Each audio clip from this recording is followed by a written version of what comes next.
नमस्कार दोस्तों, एक और पीवाईक्यू वीडियो में स्वागत है आपका। हम लोग देख रहे हैं इंडियन पॉलिटी, भारतीय राज्य व्यवस्था के पिछले सालों के प्रश्न। काफी वीडियोस कर चुके हैं और ये आखिरी वीडियो है उसमें। जी हाँ, बिल्कुल ये आखिरी वीडियो है। इसमें हम लोग देखेंगे कुछ कुछ जो क्वेश्चंस बच गए थे सिर्फ उन्हीं को देखेंगे, वो भी रिपीट हो चुके हैं। ठीक है, तो फिर से मैं आपको बता दूं, जो पीवाईक्यू जो हम लोग देख रहे हैं काफी इंपॉर्टेंट है। अगर बीपीएससी की तैयारी कर रहे हैं और मान लीजिए आपने किसी और राज्य के पीसीएस एग्जाम को भरा, उसमें भी ये क्वेश्चन रिपीट हो सकते हैं।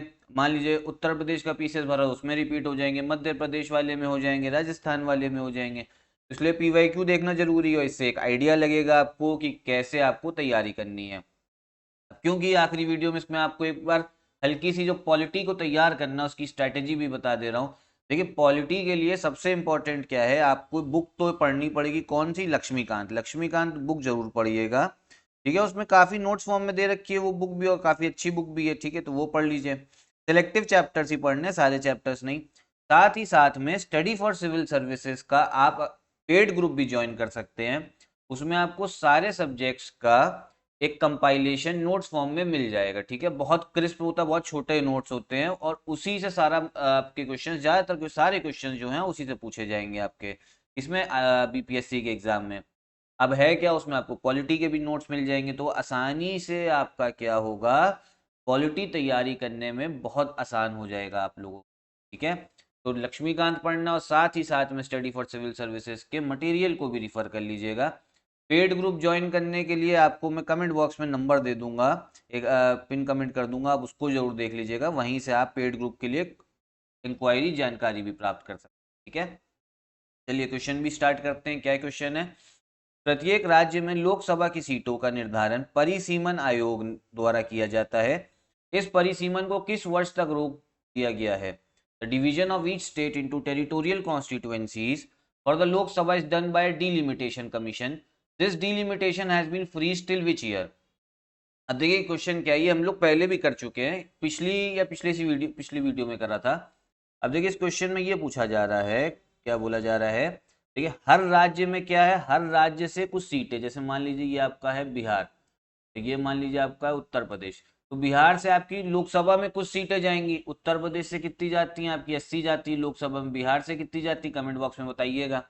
ठीक है, अब हर राज्य की अपनी एक अलग अलग सीटें बन रखी हैं। इसमें बन रखी हैं आपकी लोकसभा के लिए, कि वहां से उतने ही सांसद जो हैं लोकसभा के चुने जाएंगे। अब लेकिन ये डिसाइड कौन करता है, ये निर्णय कौन लेता है कि किस राज्य से कितनी सीटें रहेंगी? ये लेता है आपका परिसीमन आयोग। कौन? Delimitation commission. डीलिमिटेशन कमीशन इस चीज का निर्णय लेता है कि किस राज्य में को कितनी सीटें मिलेंगी। और किस आधार पे लेता है ये निर्णय? ये लेता है जनसंख्या, पॉपुलेशन के बारे में। अब देखिए, जनगणना क्या है, हर 10 साल में होती है।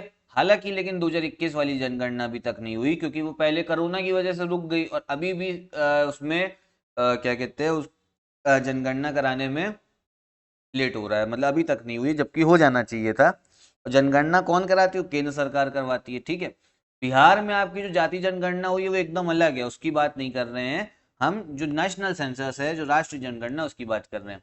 उसमें सारे राज्यों का जनसंख्या के बारे में बता देगा, कितने जनसंख्या हर राज्य में, कितने लोग रहते हैं।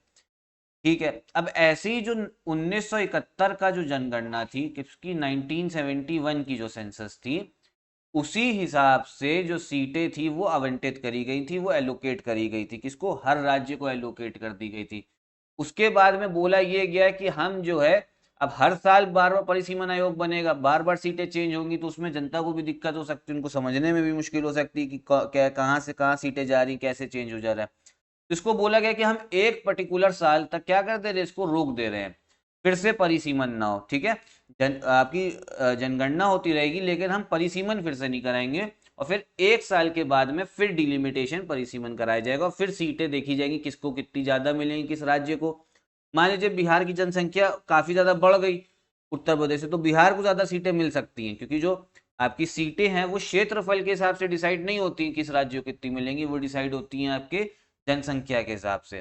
तो अब इस क्वेश्चन में पूछा जा रहा है किस साल तक ये परिसीमन को रोका गया है, तो वो साल है आपका 2026। तो करेक्ट आंसर है सी, 2026 है। ठीक है, तो ये ध्यान रखिएगा, काफी इंपॉर्टेंट है।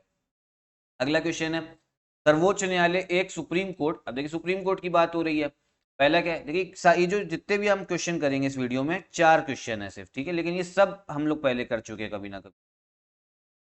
सुप्रीम कोर्ट फिर से हम लोग का रिवाइज ही हो जाएगा। क्या बोला जाए, सर्वोच्च न्यायालय सुप्रीम कोर्ट, देखिए पहली बात तो एक संवैधानिक कोर्ट है, उसमें बोला गया कि कौन कौन से ऑप्शन है, संघीय न्यायालय है, फेडरल कोर्ट। अब देखिए फेडरल कोर्ट का मतलब ये है, जैसे हमारा जो संविधान है वो फेडरल नेचर का है, संघीय नेचर का है। मान लीजिए केंद्र सरकार और किसी राज्य सरकार में कोई विवाद है, अब वो विवाद कौन सुलझाएगा, तो उसके लिए दोनों पार्टियां, केंद्र सरकार राज्य सरकार, किसके पास जाएंगी, सुप्रीम कोर्ट के पास जाएंगी, सर्वोच्च न्यायालय। दो राज्यों के बीच में अगर कोई विवाद है तो वो कौन सुलझाएगा, वो भी सुप्रीम कोर्ट सुलझाएगा। जैसे केंद्र सरकार राज्य सरकार के बीच में कोई विवाद, ऐसी दो राज्यों के बीच में, जैसे भी आप सुनते होंगे कर्नाटका और तमिलनाडु के बीच में जो कावेरी नदी है, कावेरी नदी, उसमें काफी डिस्प्यूट चलता है, उसको लेके काफी डिस्प्यूट चलता है, ठीक है। तो वो लोग भी कहाँ, जब आखिर में विवाद जो है सॉल्व नहीं हो पाता, फिर वो भी सुप्रीम कोर्ट जाते हैं। ऐसे ही जब आपका ये क्या कहते हैं कृषि कानून लाए गए थे, जब केंद्र सरकार कृषि कानून लाई थी, लेकिन हालांकि उसको तो अब वापस कर लिया गया है, लेकिन तब जब लाई थी तब बहुत से राज्य सरकारों ने इसका विरोध किया था, तो वो भी सुप्रीम कोर्ट चले गए थे। जो सिटीजनशिप अमेंडमेंट एक्ट आया था उसके खिलाफ केरला सरकार और भी एक दो सरकारें थी, वो केंद्र सरकार के खिलाफ सुप्रीम कोर्ट गई थी कि ये इसमें देखिए ये गलत किया उन्होंने। जबकि सुप्रीम कोर्ट ऐसा कोई डिसीजन नहीं देता जो असंवैधानिक है, ऊपर संवैधानिक देगा। उसमें भी ये था कि आप जैसे सीएए के टाइम पे था, तो बोला गया कि जो नागरिकता है वो केंद्र सरकार के अंडर में आती है, यूनियन लिस्ट में आती है, वो केंद्र सूची में आती है। अच्छा कितनी सूची होती है आप ये बताइए, कितनी लिस्ट होती है ये भी ये बताइएगा जरा कमेंट बॉक्स में।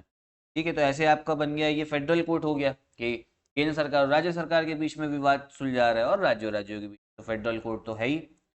बाद में बोले जाए मानव अधिकारों का संरक्षक या प्रोटेक्टर ऑफ ह्यूमन राइट्स, जी हाँ बिल्कुल है, फंडामेंटल राइट्स ह्यूमन राइट्स का संरक्षक है ही आपका सुप्रीम कोर्ट।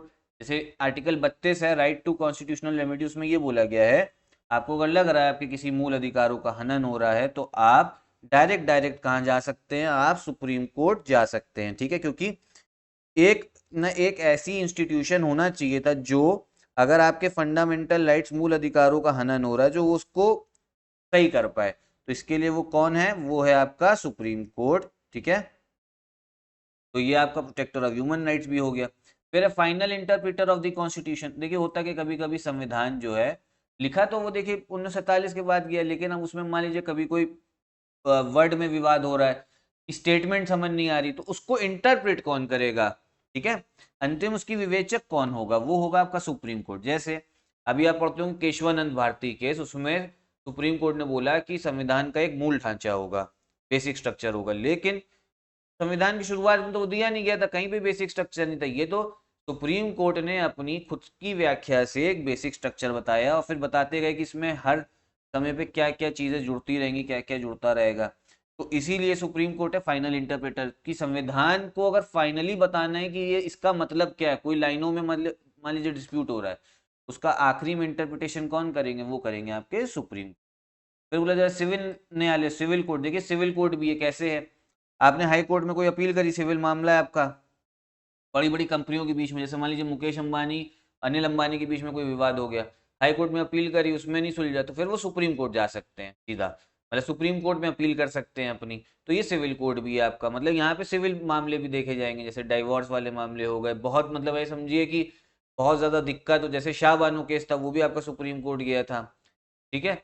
तो जिसमें फंडामेंटल राइट्स भी, तो सिविल कोर्ट की भी केसेस देखता है सुप्रीम कोर्ट, तो इसी वजह से इसका जो करेक्ट आंसर है, अब देखिए इसमें आप पांचों तो टिक कर नहीं सकते हो, 5 गोले तो भर नहीं दोगे, 4 गोले तो सही है, तो इसीलिए इसका करेक्ट आंसर ई में क्या दे रखा है, उपयुक्त में से कोई नहीं, या एक और स्लैश बन के दे, उपयुक्त में से एक से अधिक, नन ऑफ दी अबव या more than one of the above, तो इसीलिए इसका करेक्ट आंसर आपका E, more than one of the above, ये है इसका करेक्ट आंसर। तो ये बिल्कुल ध्यान रखिएगा, जरूरी है, ठीक है, सुप्रीम कोर्ट के बारे में ये।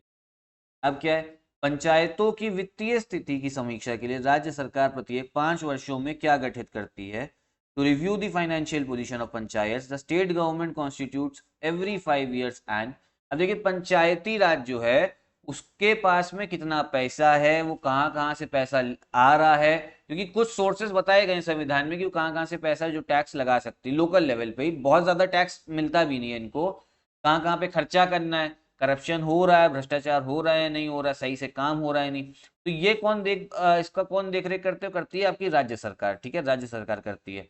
और इसमें यह बोला जा रहा है इन्हीं की जो वित्तीय स्थिति इसकी समीक्षा के लिए 5 वर्षों में राज्य सरकार क्या गठन करती है, किस चीज का गठन करेगी।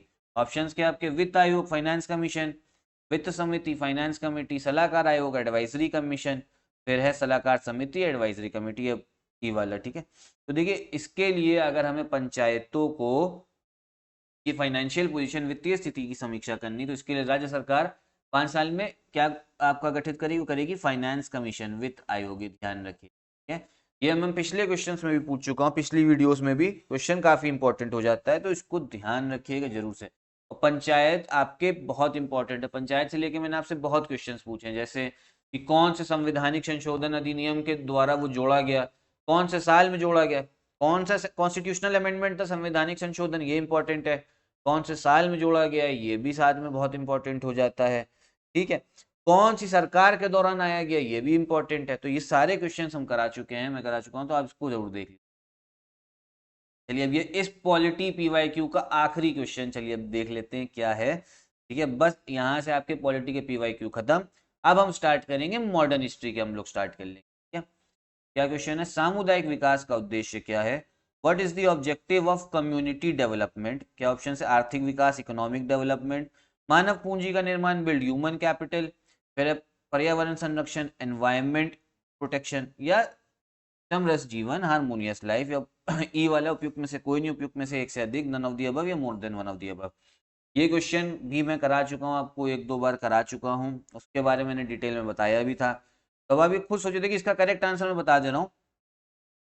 इकोनॉमिक डेवलपमेंट, देखिए इन जो 4 दे रखे ये तो है ही, साथ में जिसका करेक्ट आंसर हो जाएगा ई हो जाएगा, उसका करेक्ट आंसर क्या, मोर than one of the above. अब ये जो चारों हैं ए बी सी डी, देखिए मान लीजिए इसमें से अगर 3 भी अगर कोई हो, ए बी सी हो, अगर करेक्ट आंसर की economic development, human capital, environment protection, ये 3 अगर सही हो तब भी तो ई आप टिक करोगे। सोचो 3 में अगर जब 3 आंसर टिक सही हैं या 2 आंसर सही हैं तब भी तो आपको ई टिक करना पड़ेगा, 2 गोले भर दोगे तो नेगेटिव मार्किंग हो जाएगी। अब इसीलिए भी कमेंट बॉक्स में बताइए कि इसके कौन कौन से ऑप्शन जो हैं वो सही हैं, मतलब ए या बी सही है, ए बी सी सही है, या ए बी सी डी सही है। देखिए है क्या, इसका करेक्ट आंसर तो ई है, वो मैं आपको पहले बता दे रहा हूँ। ई किस वजह से है, कंफ्यूज ना होइए, क्योंकि उपयुक्त में से एक से अधिक इसका सही आंसर है। मान लीजिए ये भी हो सकता है, ये भी हो सकता है, ये भी हो सकता है, 3 हो गए, या ये हो सकते हैं, 4 हो सकते हैं। तो अब ये कमेंट बॉक्स बताइए कि कौन कौन से इसका जो है लिख के बताइएगा। ठीक है, कि आर्थिक विकास, मानव पूंजी का निर्माण, कौन कौन सा इसका सही आंसर है, और कम्युनिटी डेवलपमेंट स्टार्ट कब हुई थी भारत में, ये भी बताइएगा जरा। ठीक है, तो ये थे आपके क्वेश्चंस। अब ये आखिरी के 4 क्वेश्चंस बचे थे। ठीक है, तो इसके लिए भी एक वीडियो बन गई। यहाँ पे आपके पॉलिटी के पीवाईक्यू तो हो जाते हैं खत्म। अब आपको करना क्या, अब आपका काम नहीं खत्म हुआ, आपको क्या करना है, आपको देखिए पढ़ाई करते रहना है, पढ़ाई करते रहिए। इसके पीवाईक्यू की प्लेलिस्ट भी बना दी है, शुरू से अगर वीडियोस देखनी है, ढूंढनी भी नहीं पड़ेंगी, चैनल प्लेलिस्ट बन रखी है, आप उसी में आपकी वीडियोस जो हैं चलती रहेंगी, तो और आसान हो जाएगा आपके लिए काम। तो आप उसके सारी वीडियोस भी देख लीजिएगा। और साथ ही साथ अब हम स्टार्ट करेंगे मॉडर्न हिस्ट्री के पीवाईक्यू। तो मॉडर्न हिस्ट्री को भी देखिएगा डेली, आप उसके लेक्चर्स देखिएगा, और जो पॉलिटी है उसको रिवाइज भी करते रहिएगा। करीब देखिए टोटल जो पॉलिटी के क्वेश्चन है कितने, 194, 194 क्वेश्चन है, कोई बहुत ज़्यादा नहीं है। आप थोड़े थोड़े 10-10 मिनट की करीब वीडियो बन रखी है, आप वीडियोस देख लीजिएगा, आसानी से आपका सब क्लियर है। तो यहीं पे चलिए वीडियो भी खत्म करते हैं, नमस्कार।